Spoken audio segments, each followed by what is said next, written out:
오늘 본문은요, 사도 바울의 강한 사명의식을 집약적으로 나타낸 말씀입니다.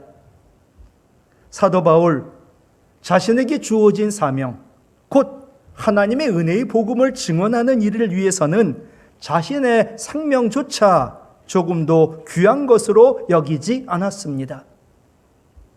왜냐하면 그는 첫 번째로 복음을 위탁받았고 복음을 전하는 것이 사명이었기 때문입니다. 여러분, 사도 바울도 우리도 복음을 위탁받았습니다. 물어볼게요. 여러분은 복음을 믿으시나요? 예수님의 죽으심과 부활이 나를 위한 죽음과 부활임을 믿으시나요? 그러면 우리가 구원을 받았고 우리는 복음의 빚진 자입니다. 데살로니가전서 2장 4절에 오직 하나님께 옳게 여기심을 입어, 같이 읽어요. 복음을 위탁받았으니. 아멘.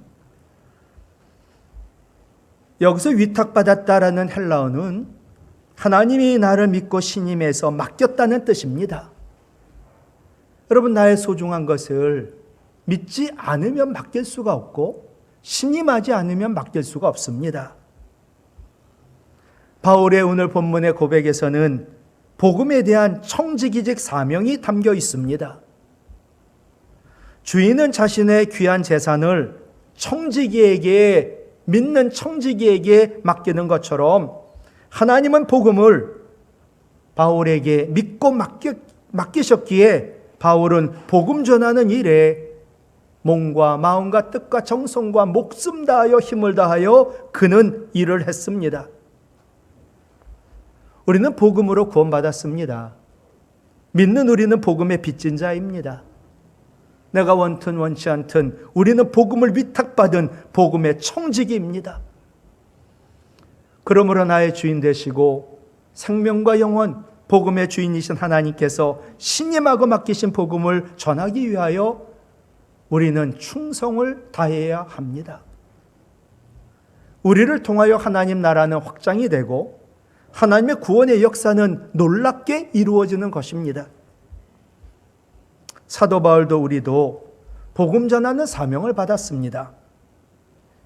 고린도전서 9장 16절 17절 보면 내가 복음을 전할지라도 자랑할 것이 없음은 내가 부득불 할 일임이라. 만일 복음을 전하지 아니하면 내게 화가 있을 것이로다. 나는 복음 전하는 사명을 받았노라 라고 사도 바울은 고백합니다.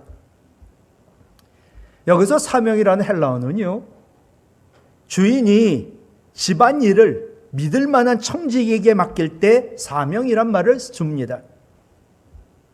바울은 하나님이 자신을 믿고 자신을 신임하셔서 생명의 복음, 은혜의 복음을 나에게 맡기고 그래서 나는 복음을 전할 수 있는 사명을 받았다는 겁니다.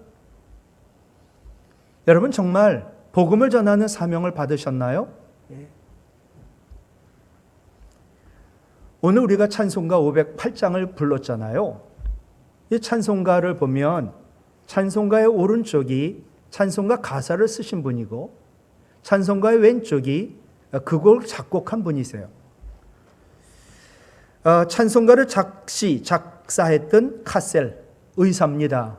그는 교회 집사였고 그는 환자를 돌봅니다. 정성껏. 그리고 반드시 다음에는 복음을 전합니다. 환자 치료하고 복음을 전하는데 그는 환자 치료하는 게 목적이라기보다 돈 버는 게 목적이라기보다 그는 복음 전하는 게 목적이요 주업이었습니다. 그래서 사람들이 물었죠. 당신 의사인데 돈 버는 것보다 환자 돌보는 것보다 복음 전하는 게 좋으냐고. 그러자 이분이 그렇고 말고요 라고 대답하더니 우리는 나그네 아닌가요? 제가 도원동교회 와서 20년 됐는데 이 자리에 있었던 나그네들이 본향인 하늘나라로 가신 분들이 참으로 많습니다. 장로님들 가운데도 많고 권사님들은 더더욱 많고 우리의 가족들이 나그네 삶을 살다가 다 본향인 천국에 가셨습니다. 우리는 나그네지요. 천하보다 귀한 영혼을 구원하는 복음 전하는 것과 세상에 바꿀 것이 없지요. 복음을 전하는 것, 천사도 흠모하는 일이라고. 이 카셀 의사가 이렇게 고백하니까 옆에서 듣던 아내가 감동을 받고, 아내는 작곡을 하고 카셀은 작시하여 찬송가 508장이 탄생되었습니다. 우리가 지금은 나그네 되어도 화려한 천국에 머지않아 가리니 이 세상 있을 때 주 예수 위하여 끝까지 힘써 일하세. 주 내게 부탁하신 일 천사도 흠모하겠네. 이 카셀이라는 의사는 60이 넘자 이제는 의사를 클로즈, 전시간 들여 복음 전하고 싶은 마음이 불같이 일어났습니다. 그래서 그는 의사의 일을 그만둡니다. 그리고 신학을 공부해 목사가 됩니다. 그는 60이 넘은 목사가 되었는데 그가 부임한 콜로라도 덴버교회 목사로 부임할 때 그는 취임 설교 대신에 찬송가 508장을 불렀다는 거예요. 여러분, 복음을 전하는 전도의 사명은 하나님이 천사에게도 맡기지 않습니다. 하나님 자녀인 우리에게만 맡기는 귀한 사명인 줄로 믿습니다. 하나님은 때를 얻든지 못 얻든지 교회가 복음을 전하길 원하고, 그래서 이웃을 구원하길 원하고 세상을 변화시키기를 원하십니다. 복음을 몰라 예수님 믿지 않아 죽어가는 한 영혼을 찾기를 원하고 그를 구원하는 복음을 전하는 사명을 우리에게 주셨습니다. 우리가 생명의 복음, 은혜의 복음을 전하게 되면 어두움 세력들이 물러갑니다. 복음은 능력이 있어 기적을 경험하게 됩니다. 그러면서 우리의 신앙은 날로 든든히 자라나고 세워지게 됩니다. 복음으로 구원받은 여러분, 위탁받은 복음을 잘 전하는 사명자로 사시길 바랍니다. 그럴 때 하늘의 별과 같이 영원히 빛이 납니다. 두 번째로 사도 바울이 은혜의 복음을 증언하는 일에 자신의 생명을 조금도 귀하게 여기지 않은 것은 복음은 능력이 있고 능력의 복음에 합당한 삶이었기 때문입니다. 로마서 1장 16절 보면 내가 복음을 부끄러워하지 아니하노니 이 복음은 모든 믿는 자에게 같이 읽을까요? 구원을 주시는 하나님의 능력이 됨이라. 아멘. 여기서 능력이라는 헬라어가 두나미스, 이 단어로부터 다이나마이트가 나왔습니다. 즉 성취할 강한 힘을 말합니다. 여러분, 마귀가 가장 싫어하는 것이 복음이 전파되는 겁니다. 마귀가 복음이 전파되는 것을 가장 방해하는데 그 까닭은 복음은 죄로 죽을 자들을 구원에 이르게 하는 강한 능력이 있기 때문입니다. 내 영혼을 받으소서라고 하는 사형수들의 간증집 있습니다. 지금 연세가 드신 분들은 기억할 거예요. 16사람을 죽인 살인마 김대두. 그의 간증 이야기가 나옵니다. 여러분, 내가 좋은 가정에서 좋은 부모님 만나 예수 믿는 거 정말 감사해야 되고 큰 복임을 여러분 아셔야 합니다. 김대두 어릴 적부터 부모에게 버림받았습니다. 그러니 사람들에게도 버림받습니다. 이 상처 때문에 그는 그 복수심으로 사람들을 16명이나 무차별하게 죽였습니다. 여러분, 나도 김대두와 똑같은 인생 될 수 있습니다. 그가 사형집행을 당한 그날 고백을 합니다. 먼저 하나님께 감사드립니다. 이미 죽어야 할 몸이지만 하나님 나를 불쌍히 여겨가지고 예수 믿고 구원받게 하셨으니까, 영생과 천국이 내 것이니까 나는 감사할 것뿐이라고 간수들, 사형집행하는 사람들, 그 자리에 있는 모든 사람들에게 얘기해요. 여러분과 저는 영영 이별이 아닙니다. 우리는 하나님 나라에서 다시 만날 수 있고 만나고 싶습니다. 그러니 예수 믿고 구원받으세요. 그리고 그동안 나에게 복음 전해주고 말씀 전해주신 목사님 은혜 많이 받았습니다. 감사합니다. 이제 목사님 말씀 읽고 기도하면 사용이 됩니다. 목사님이 말씀을 읽었지요. 예수님 옆에 강도에게 했던 말, 예수님 말씀. 예수요, 당신의 나라 임하실 때에 나를 기억하소서 하니 예수께서 이르시되 내가 진실로 내게 이르노니 오늘 같이 읽어요. 내가 나와 함께 낙원에 있으리라 하시니라. 아멘. 이 말씀 듣자 김대도는 눈물을 흘리며 아멘이라 외치며 찬송을 부르며 그는 하늘 날아갔지요. 여러분, 16명을 죽인 희대의 살인마, 철저한 밑바닥 인생, 그의 이름은 김대두. 그가 복음을 듣고 회개하고 예수 믿고 천국에 들어가 천국이 그의 것입니다. 이게 바로 복음의 능력입니다. 이처럼 복음으로 구원받은 우리의 삶에도 복음의 능력이 넘쳐야 합니다. 그리고 복음에 합당한 삶을 살아 복음을 전하는 사명을 감당해야 합니다. 그것이 내가 이 땅에 살아있는 이유요, 존재하는 이유입니다. 복음에 합당한 삶으로 복음을 전한 사도 바울, 빌립보서 1장 27절에서 우리에게 이렇게 권면합니다. 같이 읽을까요? 너희는 그리스도의 복음에 합당하게 생활하라. 여러분, 복음을 믿었어요. 이 믿음이, 이 복음인 예수 그리스도가 내 안에 있는데 우리의 삶이 믿음과 하나가 돼야지, 믿음 따로 삶 따로 그것은 복음의 능력이 나타나지 않습니다. 그럼 복음에 합당한 삶이 어떤 삶일까요? 이어지는 빌립보서 1장 27절에 보면 복음을 위하여 우리가 하나 되어 협력하는 거라는 거예요. 이어지는 빌립보서 1장 27절이에요. 너희가 한 마음으로 서서 한 뜻으로 복음의 신앙을 위하여 협력해라. 바울이 복음을 위하여 강조한 게 협력이에요. 여러분, 우리가 예수 그리스도의 피를 한 피바다 한 몸 이룬 한 가족인데 우리가 협력해야 되는데 목적은 하나, 복음을 위하여 복음 신앙을 위해서입니다. 사탄은요, 복음을 위탁받은 성도, 우리 교회가 복음을 전하지 못하도록, 우리가 서로 협력하지 못하도록 방해를 합니다. 그때 그가 사용하는 방법은 불평입니다.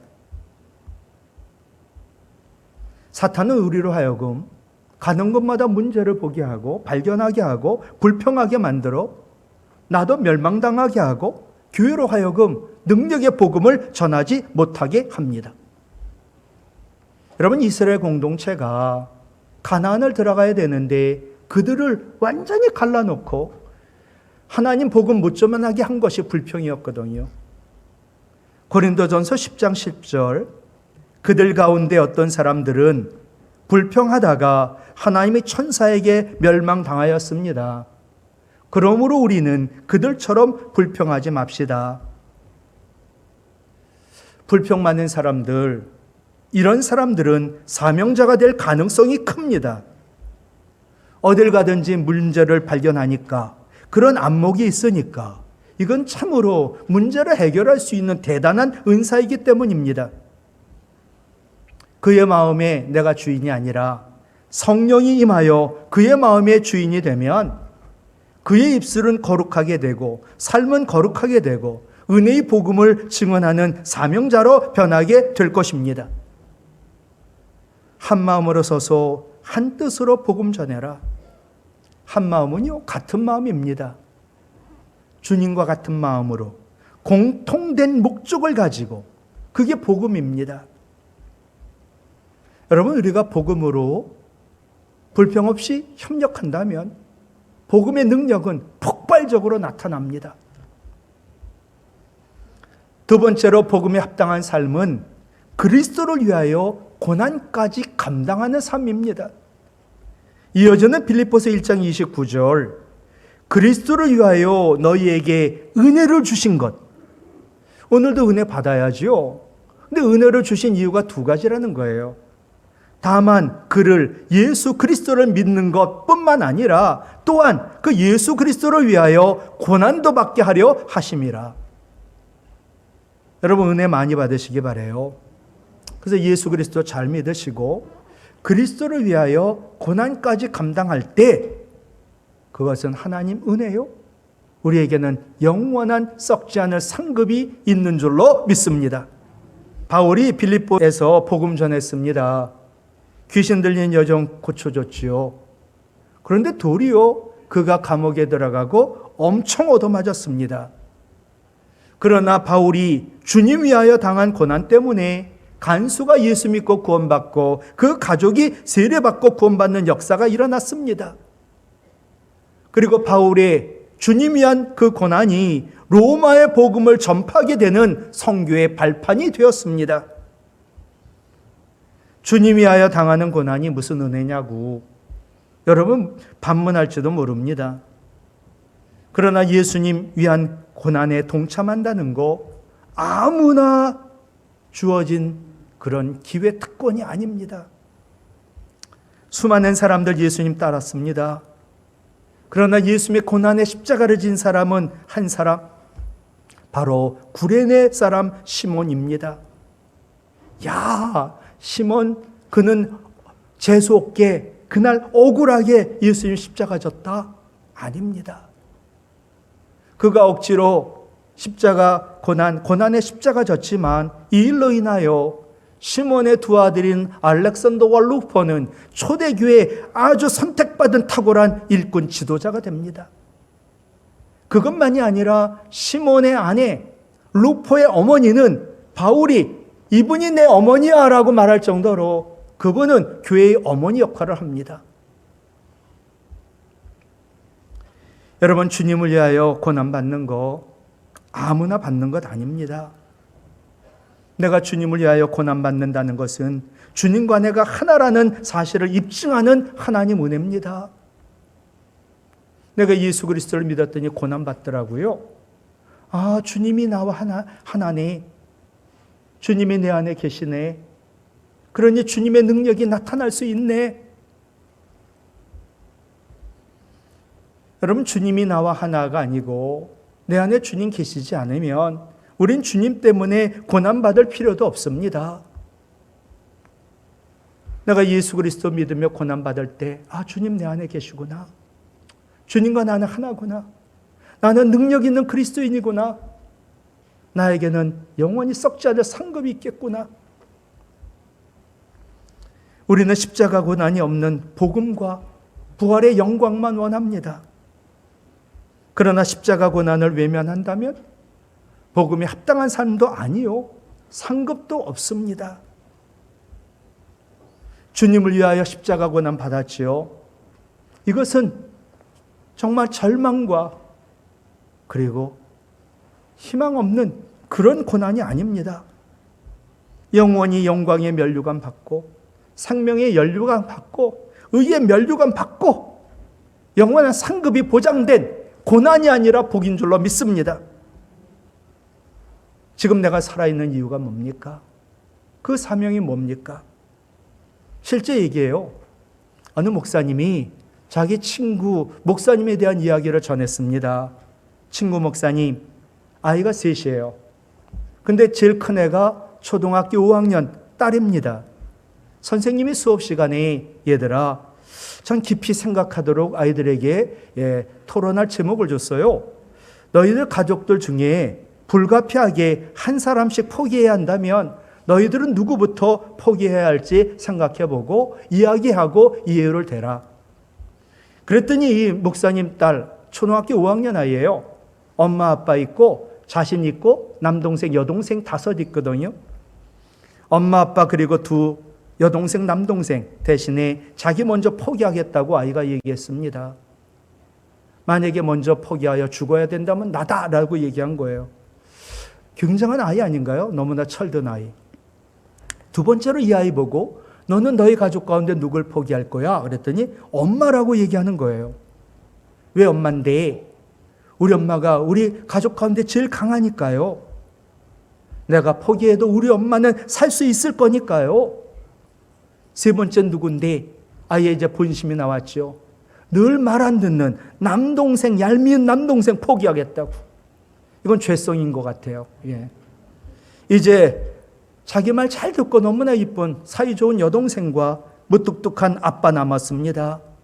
아빠 목사님, 도대체 누굴 남길까? 근데 딸은 세상에 자기 말 잘 듣고 자기가 가장 좋아하는 사이좋은 여동생을 포기한다는 거예요. 묻지도 않았지요. 무뚝뚝한 아빠 마지막까지 남긴 거예요. 도대체 왜? 도대체 왜? 그러자 우리 아빠는 복음을 전하는 목사니까요. 우리 아빠 끝까지 살아서 복음 전해야 하니까요. 아빠 목사님 가슴이 뭉클해지고 눈물이 납니다. 겨우 초등학교 5학년짜리 아이가 모든 가족 포기해도 끝까지 아빠가 남을 이유는 복음을 전하기 위함이라는 거예요. 여러분 5학년짜리가 봐도 복음 전하는 게 얼마나 소중한지 알고 있잖아요. 이처럼 우리가 받은 복음, 그 복음을 전하는 사명은 너무나 소중하고 너무나 귀하고 하나님 가장 기뻐하시며 하나님을 행복하게 하고 복음 받는 자를 행복하게, 가장 행복하게 영원한 복을 주시는 것임을 믿으시기를 바랍니다. 여러분 남은 인생 무엇을 위하여 사시겠습니까? 여러분 남은 인생 누구를 위하여 사시겠습니까? 우리는 직업이 다르고 하는 일이 다릅니다. 그러나 우리가 할 일 하나 공통된 본업이 있습니다. 복음으로 구원받은 우리, 위탁받은 복음을 전하는 일입니다. 여러분 사명자로 사시겠습니까? 사명 없는 방황자로 사시다가 이 세상 끝내겠습니까? 한번 TV에서 해녀가 나왔는데요. 이분이 85세인데 물이 들어가는 거예요. 완전 할머니인데. 해녀 일한 지 얼마 됐어요? 65년 됐대요. 20살에서 65년, 85세까지. 그럼 언제까지 해녀 일을 할 건데요? 우리 해녀에게는 은퇴가 없어요. 그러니 내가 일할 수 있는 그때까지 내가 원하는 건 10년 더 일했으면 좋겠어요. 여러분 성경에는요 은퇴가 없습니다. 구약의 제사장들 죽는 순간까지 은퇴 없이 사명을 감당했습니다. 스데반 집사님도 사도 바울도 사도 요한도 은퇴가 바로 순교하는 그 순간이었습니다. 복음 전하는 일 은퇴하는 거 이 세상 떠날 때입니다. 연약한 우리가 복음에 합당한 삶 사는 거 힘듭니다. 그러므로 성령 충만하여 복음에 합당한 삶으로 주 예수께 받은 사명, 곧 하나님의 은혜의 복음을 전하는 일에 여러분 힘쓰시기 바랍니다. 그래서 죄악된 이 세상에 희망을 주고 별과 같이 영원히 빛나는 우리 성도와 교회가 되기를 주님의 이름으로 부탁을 드립니다.